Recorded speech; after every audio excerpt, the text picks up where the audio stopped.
My name is Rachel Morgan, and I'm 29 years old. On paper, my life is the kind that makes bankers relax and landlords offer you the quiet corner unit with a smile. I have a steady job, a decent emergency fund, and a one-bedroom apartment where every piece of furniture has passed through, both a coupon code and a spreadsheet before crossing my threshold. The lease is in my name. The utilities are in my name. The chipped mugs in my cabinet sit beside a color-coded budget binder that knows exactly what day every bill is due and how badly my soul will die if my credit score ever drops below 780. For the longest time, I thought my love life matched that same quiet, responsible stability. I'd been with my boyfriend, Daniel Rivera, for 4 years. He's 27, charming, artistic, a little impulsive in that he'll figure it out way people romanticize in their 20s and quietly resent in their 30s. 2 years ago, he moved into my apartment, his sketchbook slipping onto my shelves, his sneakers multiplying by the front door. We weren't perfect, but I loved him. Deeply, honestly. Enough that when I decided to propose, I took it as seriously as any risk assessment at work. I'm a compliance analyst for a financial company. My job is asking, what could go wrong? And then writing down all the ways to prevent it. I applied that same logic to proposing to Daniel. He was close to his family, especially his grandmother, Lucia. She had this sapphire ring, deep blue, almost violet in some light, that his grandfather saved for months to buy in the 60s. Daniel grew up hearing that story. On bad days, he'd twist her ring around her finger and say, "That's what real love looks like. Sacrifice, not Instagram." So when I decided to ask him to marry me, I went to his mom, Elena.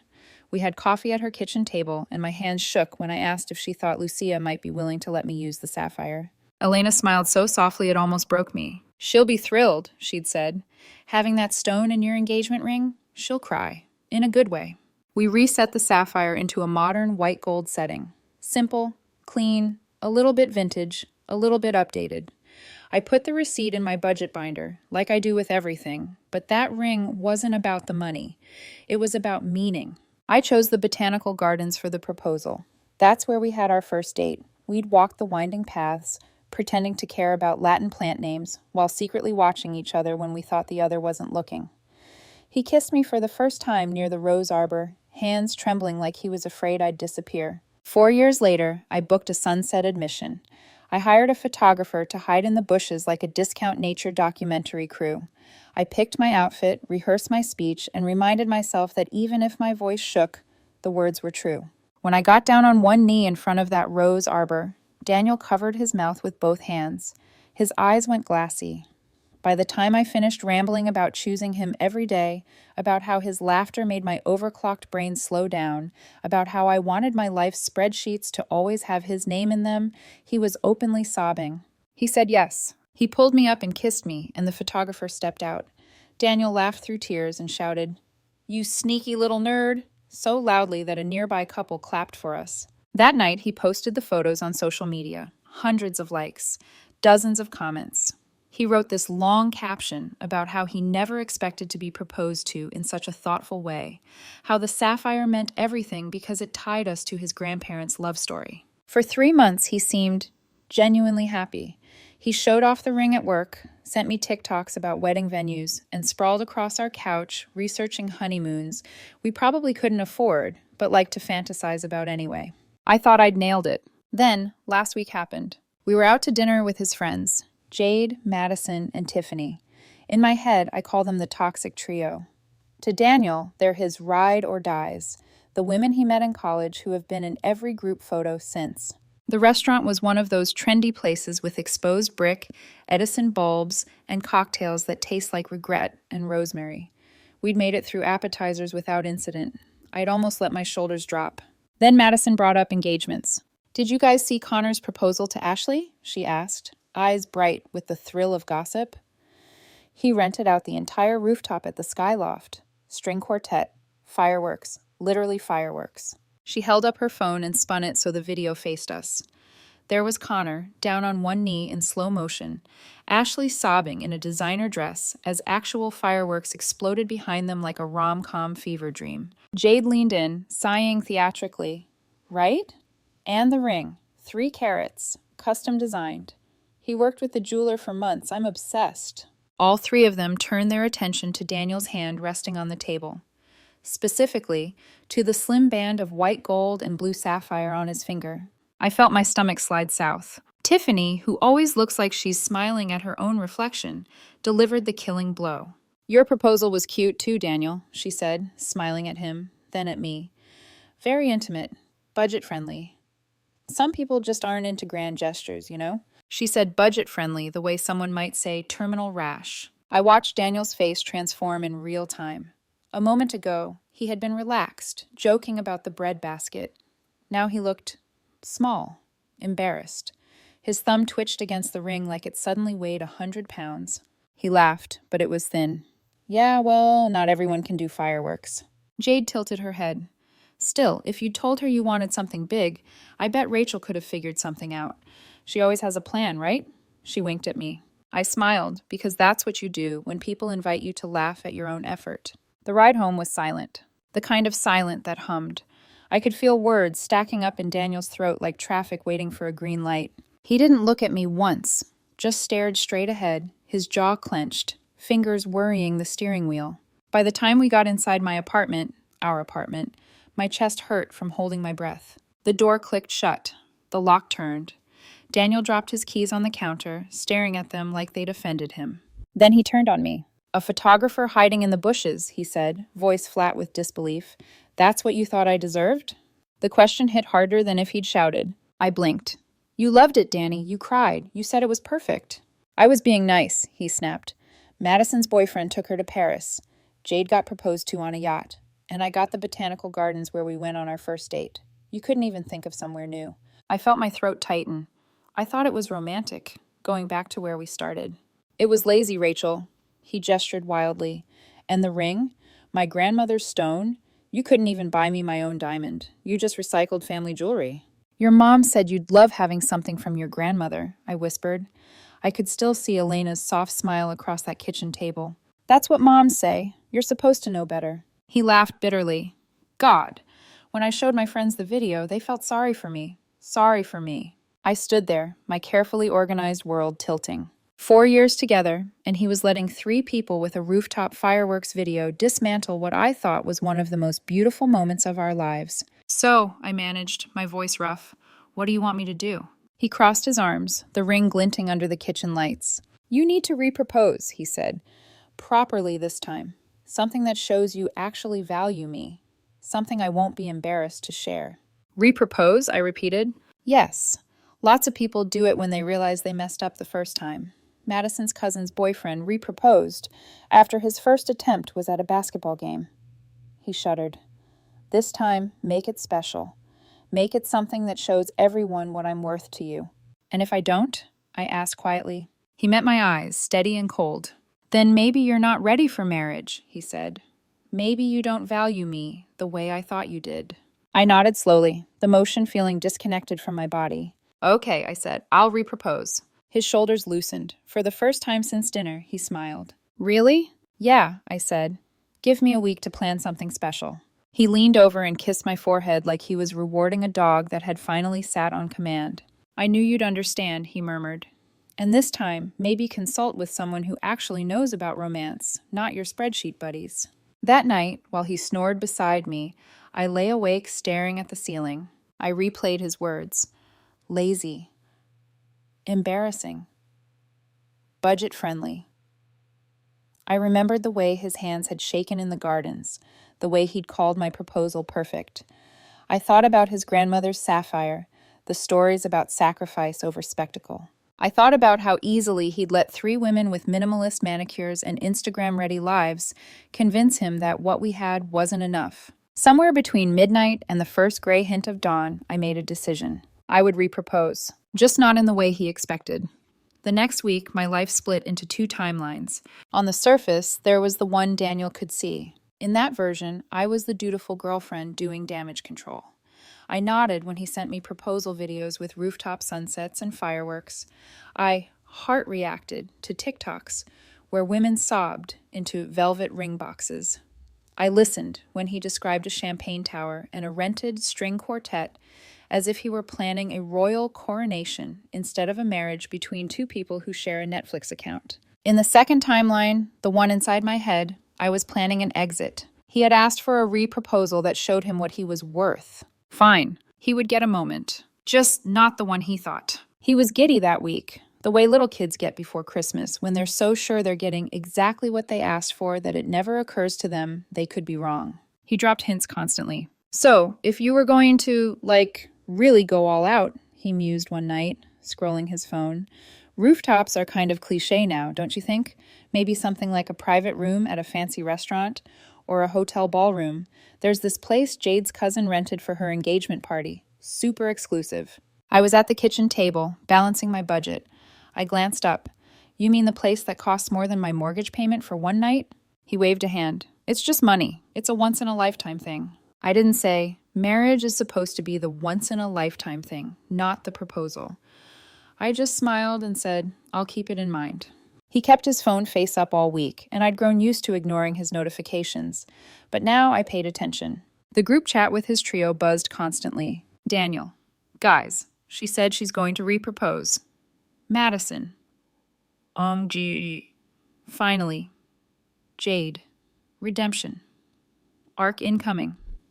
Tiffany. Just make sure she doesn't take you back to the gardens, LOL. Further down, screenshots he left open. Madison. First one was so bare minimum. Jade. Cute, but not shareable. Tiffany. I still can't believe she used a hand-me-down stone. Hand-me-down. That night, while he showered, I quietly packed. Not everything. Just the things that would hurt to lose if the breakup went nuclear. My passport, the hard drive with all my work backups, my grandmother's locket, the emergency cash I kept taped under a drawer. I slid them into a small suitcase and took an Uber to my friend Trevor's place across town. Trevor opened the door in gym shorts and a faded band tee, eyebrows lifting at the sight of the suitcase. Tell me that's a spontaneous weekend trip and not what I think it is, he said. Can it be both? I asked, my voice thinner than I meant it to be. He stepped aside. You can stash your stuff in my room. If he goes full meltdown, at least your important stuff won't get collateral damage. I smiled weakly. You say that like you've seen this movie before. I've been the best friend in a lot of people's breakups, he said. Patterns repeat. When I left Trevor's, my shoulders felt a fraction lighter. If Daniel trashed my apartment, he'd be mostly hitting IKEA and Target. Saturday came quicker than I expected. Daniel booked himself a haircut that morning, then spent an hour modeling outfits in the mirror. He tried on 3 different shirts before settling on a navy button-down that made his eyes look darker. He caught me watching him. What? He said, smirking. Can't your spreadsheet brain handle how good I look? You look nice, I said. It came out honest and sad. He kissed my forehead. You better. Tonight's going to be huge. Don't screw it up by making me cry in a JCPenney. I waited until he left to run some errands before I sent the text. Rachel. Hey, small change of plans. The place I wanted fell through. Rachel. Can we meet at Cafe Luna instead? 7 p.m. sharp. Rachel. I promise it'll still be special. Cafe Luna is under Madison's apartment. Daniel has mentioned that at least 20 times. Prime people watching, he always says. I knew she'd be watching. Perfect. He texted back a few minutes later. Daniel. A coffee shop? Daniel. That better be sarcasm, Daniel. You're kidding, right? I stared at the dots as he kept typing, then stopping, then typing again. Finally. Daniel, fine, Daniel. I trust you, Daniel. 7. Don't be late. By 6:30, my stomach felt like I'd swallowed a beehive. I put on a simple dress, not too fancy, not too casual, brushed my hair, and stared at myself in the mirror. You're just ending a relationship, I told my reflection. You've survived audits. You can do this. Outside, the air had that early evening chill that hints at night without quite committing. Cafe Luna glowed warm through its big front windows, bodies moving inside like shadow puppets. When I walked in, it was full. Seats taken, people standing, the hiss of the espresso machine blending with low conversation and clinking cups. Good. Daniel was already there, seated at a small table near the center of the room. He looked up, annoyed. A coffee shop, Rachel? He said under his breath. Seriously? Is this like a pre-party before the real thing? Trust me, I said softly. This is the real thing. He rolled his eyes but straightened his posture, smoothing his shirt. I could see the excitement under the irritation, like a kid pouting while shaking a present. My heart pounded against my ribs, but my hands were steady as I set my bag down. My fingers brushed the small jewelry box inside, not his grandmother's ring, but a stand-in, just for optics. When the barista called out an order, the shop quieted for a second. I stood up. Daniel's eyes widened. "Wait, now?" he hissed. I didn't answer. I moved around the table, and, with every pair of eyes turning, I got down on one knee. A ripple moved through the cafe. Conversations faltered. Phones came out like prairie dogs popping up from their holes. I saw Madison's profile in the upstairs window for a flash, phone pressed to the glass. Daniel's annoyance melted into pure, gleeful shock. He covered his mouth with both hands, the same way he had in the gardens, but this time there was calculation behind his eyes. Finally, his public moment. "Daniel," I began, loud enough for the entire cafe to hear. He was already tearing up, hands trembling theatrically. "I have something important to ask you." A hush fell. Even the barista stopped mid-pour. I took a breath. "After careful consideration of our relationship," I said, my voice steady, "your recent feedback about my proposal and your request for a redo because your friends didn't approve of the first one." His expression flickered. The tears stopped forming. His eyebrows pinched. "I'd like to formally propose," I continued, "that we see other people." The silence that followed was so complete I could hear the hum of the refrigerator behind the counter. Somewhere in the back, someone gasped. Another person choked on a sip of coffee. A phone camera zoomed in with a faint mechanical whir. Daniel stared at me like I'd just spoken in a language he'd never heard. "What?" he whispered. I stood up slowly, closing the empty jewelry box. "You made it clear," I said, still loud, still calm, "that our engagement wasn't valid because your friends didn't approve. You said the proposal I planned from my heart was lazy and embarrassing. You reduced your grandmother's ring to recycled jewelry, so I'm proposing we end this and find people who actually value genuine gestures over Instagram moments." Daniel's face went from pale to blotchy red in seconds. "You're breaking up with me?" His voice cracked. "Here? Now?" "I'm reproposing," I said, "just like you asked. This time it's a proposal to end our relationship. And look." I gestured around at the room full of staring strangers and raised phones. "It's public. Everyone's watching. You can share this with your friends. I'm sure they'll have opinions." He surged to his feet so fast his chair scraped back with a screech. "You're humiliating me," he shouted, voice booming off the tile floor. "No," I replied, my own voice even. "You humiliated yourself when you let your friends convince you that our engagement wasn't good enough, when you demanded I perform for them instead of valuing what we had." "This is insane," he snapped. "We're engaged." I reached into my bag and pulled out the small velvet box. This one held his grandmother's sapphire ring, gleaming quietly under the cafe lights. "We were engaged," I corrected, "until you decided it wasn't enough." I held the box out to him. "Here," I said, "you should probably give this back to your mom." For a second, he didn't move. Then he snatched the box like it might burn him and stared down at the ring. His face crumpled. "Rachel, you can't do this," he choked, the earlier anger dissolving into messy tears. This wasn't the cinematic pretty crying from the gardens. This was raw, panicked sobbing. "Actually," I said softly, "I can, and I am." I picked up my bag. "Your things will be in boxes outside my apartment tomorrow at noon," I added. "Bring your dad's truck. There's a lot." I turned to leave. His hand shot out, grabbing my arm. "Wait," he pleaded, voice shaking. "We can talk about this. I didn't mean it. The first proposal was fine."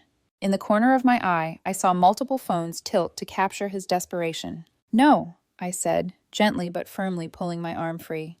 "It was embarrassing, remember? Lazy. And I'm not into grand gestures, apparently. You should find someone who is." I walked toward the door. Behind me, he sobbed louder, the sound echoing. By the time my hand was on the knob, he was already calling Madison, his words dissolving into hiccuping sobs. Whatever he told her was drowned out by his own crying. I stepped out into the cool evening air, the noise of the cafe muting as the door swung shut behind me. My heart was pounding so hard it hurt. My hands were shaking now, delayed reaction catching up. I took one deep breath, then another. Somewhere above, a window squeaked open. I didn't look up. I just walked down the street, away from the cafe, away from the cameras, away from the boy who wanted fireworks more than he wanted me. I'd kept my promise. I had reproposed. Just not the way he expected. By the next morning, my phone looked like it had been set on fire. Missed calls, voicemails, texts stacked like dominoes. Daniel's name filled the screen again and again. followed by his mom's, his friends, even unknown numbers I didn't recognize. I turned it face down on my desk and went back to stirring my coffee. It had been 12 hours since the cafe. 12 hours since I'd walked away from the loudest silence I'd ever created. For a moment, I almost convinced myself it would fade quietly, that he'd lick his wounds in private, and that would be the end of it. I was wrong. By 10 a.m., the first video hit TikTok. A girl at a nearby table had recorded everything. From the moment I knelt down to the second Daniel shouted, "You're humiliating me," she captioned it. Girl reproposes to her boyfriend. To break up with him in public, #cafe drama, #reproposal gone wrong. When I checked a few hours later, it had already hit 800,000 views. By noon, the story had left our social circle and gone global. Everyone had an opinion. Half the comments called me savage, queen energy, iconic. The other half called me cruel, heartless, or a manipulative psycho. Daniel, unsurprisingly, chose to agree with the second group. He was on the phone with everyone. His mom, his sister, his friends. The narrative spreading faster than caffeine through veins. That I had snapped. That I'd humiliated him for no reason. That I'd planned the whole thing as some feminist revenge stunt. The first call that actually got through to me was from his mom, Elena. "Rachel," she said, voice trembling with anger. "What is wrong with you? He's devastated. You broke up with him in public? At a coffee shop?" "Did he tell you why?" I asked quietly. "He said you blindsided him, that you humiliated him." "Did he mention asking me to repropose?" I said, "because my first one wasn't good enough for his friends?" Silence. "Elena?" I prompted. She sighed. "No, he didn't." "Ask him about it," I said, my voice shaking just a little now. "Ask him why he called his grandmother's sapphire recycled jewelry. Ask him why he said the botanical gardens were lazy. Then call me back." She hung up. 20 minutes later, she called again. Her tone was softer. "I'm disappointed in both of you," she said. Click. That afternoon, the toxic trio came for me. Madison was first, a paragraph text that read like a TED Talk on emotional abuse. "Rachel, I hope one day you realize how damaging it is to humiliate a man like that. That was emotional cruelty, plain and simple. You clearly couldn't handle his success or his confidence. It's giving insecurity." I stared at the screen for a moment, then attached screenshots of their group chat, the one Daniel had left open on his phone, where Madison had written, "Her first proposal was bare minimum energy. Poor Danny," and sent it back with one line.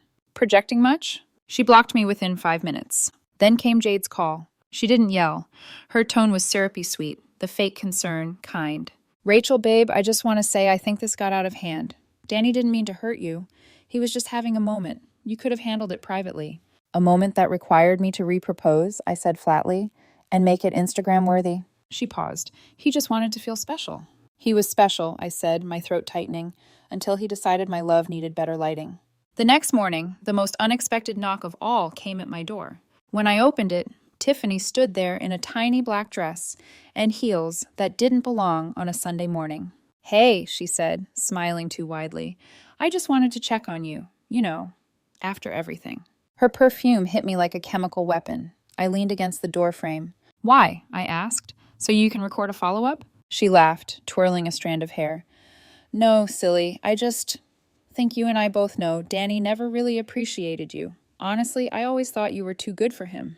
"Tiffany," I said slowly, "weren't you the one who called my proposal budget-friendly?" She giggled. "That was a joke. Come on, don't be so serious. Anyway, if you ever want to, talk about what happened, maybe over dinner, drinks, my treat." I stared at her.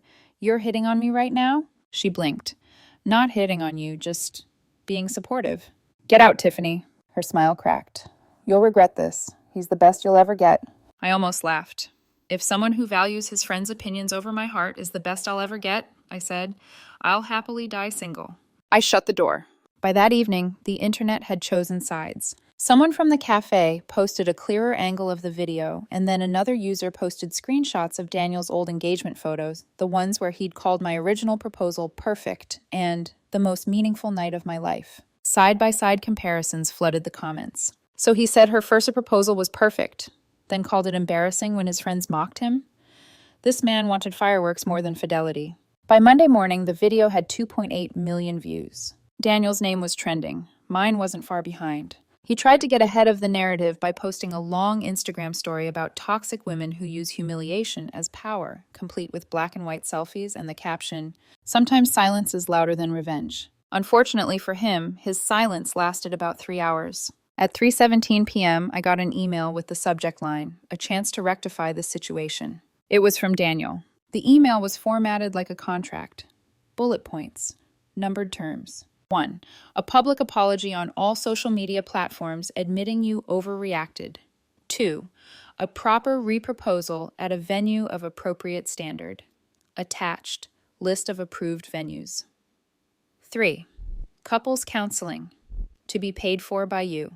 To address your commitment issues. 4. A new ring, minimum 2 carats. Attached. Specs. 5. A formal apology to my friends for the screenshots you shared. Then the closing paragraph. Despite everything, I'm willing to forgive you. You have 48 hours to agree before I consider legal action for emotional distress and defamation. Daniel. I laughed so hard I nearly spilled my coffee. When I caught my breath, I forwarded it to my lawyer friend, Kara. Her reply came 5 minutes later. Please tell me this is a joke. If not, I want to frame it. I wrote back, he's serious. She responded with one line. Then you have my full legal blessing to ignore him forever. That night, Daniel called 23 times. I didn't answer once. When I finally silenced my phone, a strange calm settled in, like I'd been holding my breath for months and finally remembered how to exhale. I didn't know it yet, but the real fireworks were still coming. Not from the sky this time, but from lawyers, lies, and a grandmother who knew exactly what value meant. 3 days later, a thick white envelope showed up in my mailbox. The return address read, Law Offices of Geller and Boone. Inside, a letter on expensive cream paper, written in the kind of pompous language only lawyers and cult leaders use. Dear Ms. Morgan, our client, Mr. Daniel Rivera, has retained our services regarding the emotional and reputational harm caused by your actions at Cafe Luna on Saturday evening. Specifically, the public dissolution of your engagement, the subsequent viral dissemination of said event, and your sharing of private messages have caused Mr. Rivera significant distress, leading to loss of income, therapy expenses, and reputational damage. It went on for 2 full pages. The closing paragraph was the punchline. Accordingly, we demand payment of $15,000 in damages within 14 days. I sat there on my couch, staring at the letter, and started to laugh. Not a delicate giggle, a full-body, borderline hysterical laugh that left my cheeks damp. When I caught my breath, I texted Kara, my lawyer friend. Rachel, you're gonna love this.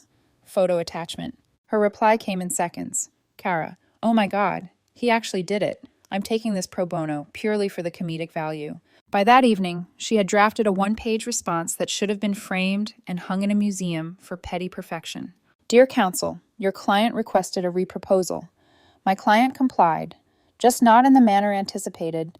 No laws were broken, no damages are owed, and no court in the country will entertain a lawsuit over mutual consent to a breakup performed in a coffee shop. Kindly refrain from wasting judicial resources. We recommend your client engage a therapist rather than an attorney. Kara sent it, CCing Daniel. The silence that followed was delicious. For a few days, things quieted down. I went to work, answered emails, pretended to care about compliance reports, while coworkers whispered about the viral video. One afternoon, my coworker Amanda leaned over our shared cubicle wall, eyes wide. Wait, you're the cafe girl, aren't you? She whispered. I blinked. Do I look like someone who proposes in coffee shops? She grinned. You look like someone who ended an engagement with perfect diction and a mic drop. So, yes. I sighed. Please don't tell HR. HR already knows, she said cheerfully. They think you handled it professionally. But just when I thought the storm had passed, the universe decided to test my patience. Thursday night, my phone buzzed with a number I didn't recognize. The text was short. Grandma Lucia. Hello, Rachel. This is Daniel's grandmother. Can we talk? It's important. My stomach dropped. When I called, her voice was trembling. Rachel, dear, she said, I need to ask you something. Did you keep my ring? It took me a moment to process. Your sapphire ring? Yes. Daniel told the family you refused to give it back. I felt my blood go cold. I offered it back, I said carefully, at Cafe Luna. He took it. I even told him to give it to Elena. Do you want me to bring you proof? There was a pause, the heavy kind that carries both disbelief and heartbreak. I believe you, she said quietly, but I'd like to see it, just to have everything clear. Of course, I said. I'll bring it first thing tomorrow. Friday afternoon, I drove across town to Lucia's small brick house. The ring was in its box, tucked into my glove compartment next to a printed receipt from the jeweler and screenshots of my text with Daniel saying, "You should probably give this back to your mom." When she opened the door, she looked smaller than I remembered, wrapped in a knitted shawl, eyes rimmed red. She invited me in, offered coffee I couldn't swallow, and then sat opposite me at her dining table. "Show me?" she asked. I slid the box toward her, along with the papers. Lucia opened it, gasped softly, then reached for her reading glasses to study the documents. Her hands shook. After a long silence, she said, "He told me you refused to return it, that you kept it out of spite." My throat tightened. "I'm sorry he lied to you." She looked up sharply. "He's lost himself. All these screens and people telling him what love is supposed to look like." She closed the box, eyes firm now. "But I know what love is. I saw it the day you asked for this stone. You treated it like something sacred." I didn't realize I was crying until she reached across the table and squeezed my hand. "You're a good girl, Rachel," she said. "Too good for him." The next part felt like something out of a TV drama. Lucia invited me to stay for lunch. Homemade pasta, the kind that smells like comfort and forgiveness. Halfway through, she smiled like she'd decided something. "Do me a favor," she said. "Come back Sunday evening. The whole family will be here. I want to clear this up in person." I hesitated. "Lucia, are you sure?" "Oh, I'm sure," she said. "Bring the ring." Sunday, 6 p.m. Lucia's dining room was full. Daniel, his parents, his younger sister Daniela, a few cousins. The tension in the air could have powered a small city. Lucia stood at the head of the table, holding the box. "Before we eat," she said, "I have something to say." She opened the box, and the sapphire caught the light like it was listening. "This ring was given to me by my husband when we had nothing but rent money and hope. I was proud to see it in an engagement, proud that love still meant something, but I've learned this ring was called recycled jewelry." Daniel's face went pale. "Grandma," she raised a hand. "Quiet. Since its value seems to depend on who wears it," she said, "I have decided it should go to someone who still understands what value really means." She turned, walked around the table, and placed the box gently into the hands of Daniela, Daniel's younger sister. The room froze. Daniel's jaw dropped. "What? You can't just—" Lucia looked at him, calm and immovable. "I can, and I did. At least one of my grandchildren still knows the difference between love and luxury." Daniel's mother pressed a hand to her forehead. Roberto, his father, muttered, "Good Lord," under his breath. Daniel slammed his napkin onto the table. "You're taking her side?" Lucia sat back down, poured herself wine, and said evenly, "I'm taking the side of decency." The shouting started. Lucia didn't raise her voice once. She simply continued eating while Daniel stormed out, yelling about betrayal and family politics. By the time he peeled away in his car, the only sound left in the house was the soft clink of cutlery and Lucia saying, "More bread, anyone?"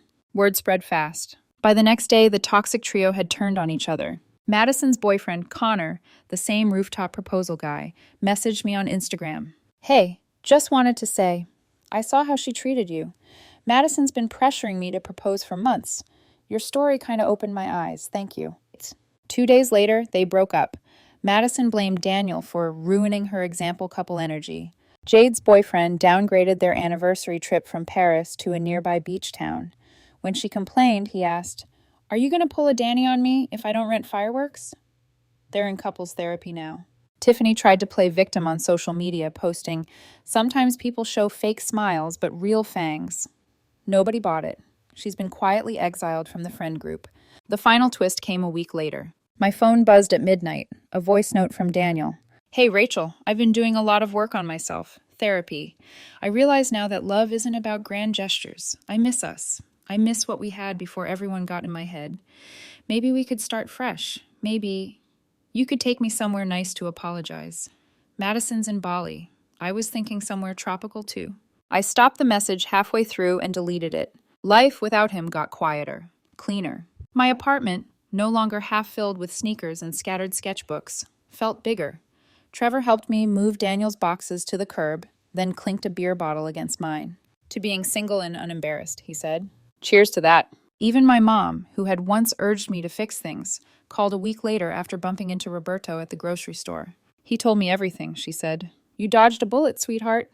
I smiled. A shallow, self-absorbed, Instagram-filtered bullet. The cafe video eventually disappeared from the algorithm, but every now and then, someone still recognized me. Once at the gym, a guy paused mid-rep and said, "Hey, you're the reproposal girl, right?